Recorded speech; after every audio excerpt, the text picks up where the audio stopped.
É impressionante, todo mundo quer uma vaguinha na Libertadores e a briga pra chegar lá no Brasileirão, ela tá brincadeira, é aquela corrida que os outros saem dando cotovelada, não vem pro meu lado, eu vou ficar na frente e tá todo mundo querendo uma vaguinha. E tem alguns times que parecem que não podem chegar e matematicamente, não só matematicamente, mas também por questão de futebol, parecem sim que podem chegar. Na minha opinião, Flamengo vai pegar o G4, porque é um time que hoje em dia com o Felipe Luiz está jogando um bom futebol. Não acho que o São Paulo chegue ao G4 e a gente vai analisar da quinta e sexta colocação que garantem uma vaga na conhecida pré-Libertadores e também, vamos lá, caso o campeão da Sul-Americana esteja dentro do G6, abrirá mais uma vaga. Caso o campeão da Copa do Brasil esteja dentro do G6, abrirá mais outra vaga. E caso o campeão da Copa Libertadores esteja dentro do G6, abrirá mais uma vaga ainda. Por sinal, vamos lá, na Sul-Americana, os brasileiros possíveis de ganhar é o Corinthians e o Cruzeiro, ou seja, o Cruzeiro que tem o principal objetivo na Libertadores está brigando ali também em oitavo colocado no momento que eu tô gravando. O Cruzeiro é uma equipe que, tipo assim, pode ir para Libertadores pelo Brasileirão, mas eu acho mais provável por ser um time copeiro, tá muito perto, tem um treinador que tem experiência em título internacional. Eu acho que o Cruzeiro tem mais chance de pegar uma vaga direta na Libertadores, ou uma vaga qualquer na Libertadores, não só direta como uma pré-Libertadores, pelo título da Sul-Americana e não pelo Brasileirão. Mas vamos lá, o Corinthians ganhando a Sul-Americana não vai abrir mais uma vaga, porque o Corinthians está lá embaixo. Na Copa do Brasil, torçam, se o seu time quer classificar para a Libertadores, torça para o Flamengo ganhar, porque quem tá brigando é Flamengo, Corinthians, Atlético Mineiro e Vasco. O único desses aqui que tá no G6, no G4 é o Flamengo. Então, se tem um time que pode abrir vaga ganhando a Copa do Brasil, é o Flamengo. E na Libertadores, caso o seu time esteja brigando para abrir uma vaguinha, torça pro Botafogo passar do Peñarol e ganhar a Copa Libertadores para abrir mais uma vaga. Então, nós temos um possível, agora G6, nós temos um possível G9. Interessante. E alguns times estão na briga ferrenha por ali. Por exemplo, o Internacional, que é o melhor time do segundo turno, o time mais quente do campeonato até então, jogando muita bola com o Roger Machado, que mudou esse time da água pro vinho, fez um bom trabalho até então no Juventude, e o Internacional contratou ele, e ele tá melhorando, ele tá melhorando o time do Inter e tá fazendo o Internacional ser um time muito competitivo. O São Paulo, que tá em viés de baixa, se a gente for analisar como se fosse como é que é o nome? Na Bolsa de Valores, tá? Essa ação São Paulina está em viés de baixa e não tá jogando bem, tomou de 2-0 pro Cuiabá, que é um time muito inferior, mas é um time inconsistente, porque ganha do Corinthians e perde pro Cuiabá. Obviamente o Corinthians e o Cuiabá estão em regiões parecidas na tabela, mas o Corinthians é um clássico.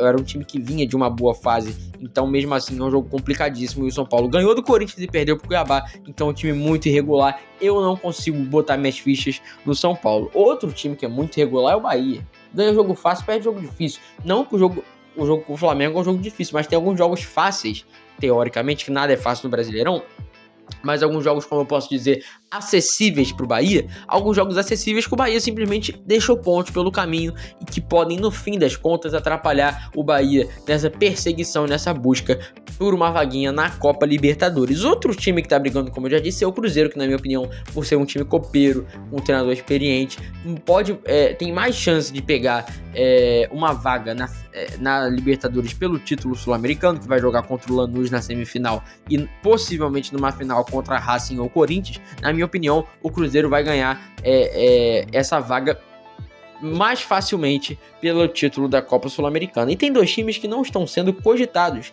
o Vasco da Gama e o Atlético Mineiro. O Vasco da Gama tem 37 pontos e um jogo a menos. Caso ganhe do Cuiabá, que é o seu jogo a menos da rodada atrasada, a rodada 19, o Vasco vai a 40 pontos e fica a 3 pontos do Cruzeiro. Se tiver um G8, que é bem provável, G9 eu acho complicado, mas um G8, que é provável de acontecer, o Vasco pode brigar para pegar uma vaguinha do Cruzeiro. Para falar bem a verdade, o Atlético Mineiro tem 37 igual o Vasco, com 2 jogos a menos. Então, se ganhar os 2 jogos, não tá jogando nada bem no Brasileirão, Galo. Nada bem. É um time que tá voando nas Copas, principalmente no jogo de volta das quartas de finais contra o Fluminense. Mas nas Copas tá indo muito bem e na Liga muito mal, no Brasileirão muito mal. Mas vamos supor, não é nada complicado o Galo ganhar os 2 jogos que tem a menos. Se ganhar, vai a 43 e empata com o Cruzeiro. Então, a briga tá ali. Tá ali. Você consegue botar as fichas e falar: o Vasco não tem time ou não pode chegar? Pode chegar. Matematicamente é possível. Tecnicamente é uma equipe que não é ruim. Não é um primor de futebol. O Vasco não inventou o futebol 2.0. Não tô dizendo isso. Mas é uma equipe muito boa. Tá me dando uma coceira no nariz. Dá até um nervoso. Desculpa que coçar o nariz no meio do vídeo. É meio falta de educação, mas eu tô coçando. Não tô nem aí. E também não é nada demais falar que o Atlético Mineiro tem potencial de chegar a Libertadores, porque eles têm 2 jogos a menos. E outra coisa, o Galo tem chance de ganhar a Libertadores? Sim. Só que eles não podem botar todas as fichas dele na Copa Libertadores. Tem um possível título de Copa do Brasil, um possível título de Libertadores, uma classificação para Libertadores pelo Brasileiro. Então tem alguns cenários para o Galo e eles não podem desistir de nenhum, porque é muito importante que o Atlético Mineiro se classifique para Libertadores. Um dos administradores do Galo falou que financeiramente é muito importante para fechar a receita, fechar o orçamento, que o Galo vá para Libertadores. Porque senão, eu não sei se vai ter déficit, mas vai ter um prejuízo financeiro considerável ao do ano passado, que classificou para Libertadores. E eu acho que o Galo também tem condição de chegar lá. Eu não vejo por que apenas o Milito melhorar o time do Brasileiro, que não está acontecendo. Não, mas tem potencial para chegar lá esse time do Atlético Mineiro. Então a gente tem vários times nessa corrida de cavalo que ninguém quer ficar para trás, e todos eles têm seus prós e contras. O Internacional é um time muito bom, muito quente, só que eu não sei o ponto negativo do Inter, para falar a verdade. Não sei.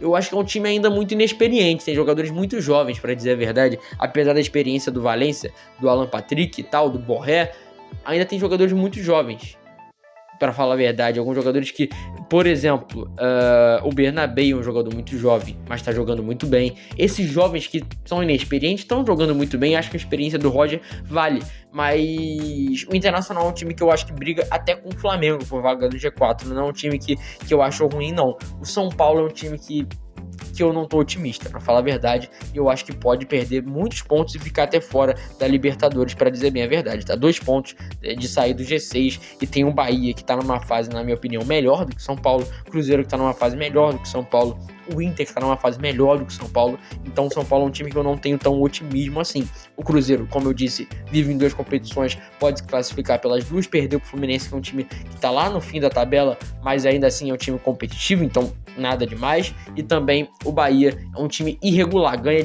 jogo difícil, perde jogo fácil, mas mesmo assim também é um time com capacidade de chegar lá, um meio campo diferente tecnicamente, que ainda assim o Cauli não fez uma boa temporada, por sinal, mas ainda assim o Bahia é um time com capacidade de se classificar para Libertadores. O Vasco é um time competitivo, é um time que tem a cara daqueles times argentinos, para falar a verdade. A cara, é um time guerreiro, aguerrido, que vai até o fim brigando. Um dos principais exemplos é o jogo da Copa do Brasil contra o CAP, porque tava 2-0 com 1 a menos pro Vasco, ele buscou um golzinho, levou para os pênaltis e conseguiu se classificar. Então, para ver a gana, a vontade desse time do Vasco, que, diferente do Cruzeiro, manteve seu treinador interino. E eu acho que o Paiva, eu não sei se ele é a cara do Vasco, mas eu acho um treinador interessante para o Vasco manter, para dizer bem a verdade. Pelo menos testar no começo da temporada que vem e deixar ele analisar, contratar e ver o que acontece. Testar o Paiva, não deu certo, aí troca de treinador, mas eu acho sim que ele deveria receber uma oportunidade para a temporada que vem, pelo menos no campeonato Carioca. E o Atlético Mineiro é uma equipe que vive em 3 competições, com um elenco no papel muito bom, e só falta apresentar isso regularmente, um bom futebol regularmente no Campeonato Brasileiro. Ok, meus amigos, se inscrevam no canal, ative o sininho, deixe seu like, um abraço para você, até a próxima e tchau, tchau.